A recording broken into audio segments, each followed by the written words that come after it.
মাছে ভাতে বাঙালির কাছে মাছ বিক্রি করে জীবিকা নির্বাহ করার কথা সকলেই জানেন, কিন্তু কাঁকড়া বিক্রি করে গৃহবধূর রুটি রুজি জোগাড় করার কথা শুনেছেন আপনি?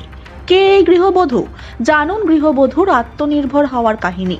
পূর্ব মেদিনীপুর জেলার নন্দীগ্রাম 1 নম্বর ব্লকের চর কেন্দেমারি গ্রামের তপশিলি জাতিভুক্ত গৃহবধূ অতসী মাইতি তার বাড়ির পুকুরে মাছ চাষের সঙ্গে সঙ্গে পুকুরে ভাসমান বাক্সতে কাঁকড়া চাষ করছেন। আর সেই কাঁকড়া রপ্তানি হচ্ছে চীন, সিঙ্গাপুর, মার্কিন যুক্তরাষ্ট্রের মতো বিদেশি বাজারে। মাধ্যমিক পাশ অতসী গৃহকাজের সাথে সাথে বাড়ির খিড়কি পুকুরে করেছেন এই অভিনব কাঁকড়া চাষ।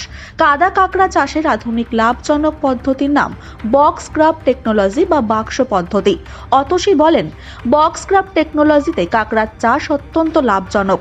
সম্প্রতি দুয়ারে সরকার ক্যাম্পে মৎস্যজীবী নিবন্ধীকরণ প্রকল্পে নাম লিখিয়েছে অতসী।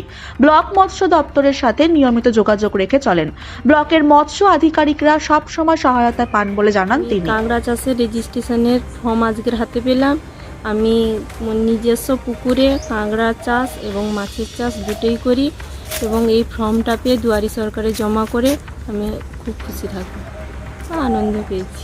অতসী মাইতি আমাদের নন্দীগ্রাম 1 নম্বর ব্লকের একজন তপশিলি জাতিভুক্ত মহিলা গৃহবধূ, যে বাড়ির পুকুরে কিন্তু উনি গৃহস্থ সামলানোর সাথে সাথে বাড়ির পুকুরে এক অভিনব এবং আধুনিক মাছ চাষের যে প্রযুক্তি, সেটা হচ্ছে ভাসমান বাক্সে কাঁকড়ার চাষ এবং পুকুরে মাছ চাষ। তো এই কাঁকড়ার সাথে মাছ চাষের এই প্রকল্পটি উনি রূপায়ণ করছেন এবং যথাযথ সার্থকভাবে উনি এখান থেকে একটা উপার্জনের পথ ধরছেন, যেটা অন্যান্য যে সমস্ত মহিলারা রয়েছেন তাদেরকেও কিন্তু উৎসাহিত করছে এই বিষয়ে, যে তারাও যদি এইরকম পদ্ধতি অবলম্বন করে, তারাও বাড়ির পুকুরে কিন্তু এই আধুনিক প্রযুক্তি অবলম্বন করে উপার্জনের একটি দিক খুঁজে পেতে পারে। সরকারি প্রকল্পের যে সুফল, সেটা যাতে আমরা তাদের কাছে সরাসরি পৌঁছে দিতে পারি। তো আমরা লক্ষ্য রাখছি শুধুমাত্র পুরুষরা, মহিলারাও কিন্তু এই বিষয়ে উৎসাহিত হচ্ছেন এবং বিশেষ করে কেন্দেমারিতে আমাদের একজন মহিলা মাছ চাষি, যে বাড়ির পুকুরে অত্যন্ত আধুনিক প্রযুক্তি বা বাক্সে কাঁকড়ার চাষ, ভাসমান বাক্সে কাঁকড়ার চাষ করছেন।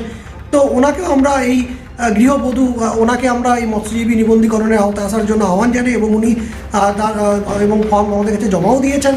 এবং এই রকমভাবে আমরা অন্যান্য মহিলা, পুরুষ, যুবক, যুবতী এবং তার সাথে বিভিন্ন মৎস্যজীবী সবাইকে যাতে এই প্রকল্পভুক্ত করা যায়, যারা এই পেশার সাথে যুক্ত, সেই উদ্যোগ আমাদের মধ্যে রয়েছে। আমার নাম সুমন কুমার সাউ, মৎস্য চাষ সম্প্রসারণ আধিকারিক, নন্দীগ্রাম 1 নম্বর।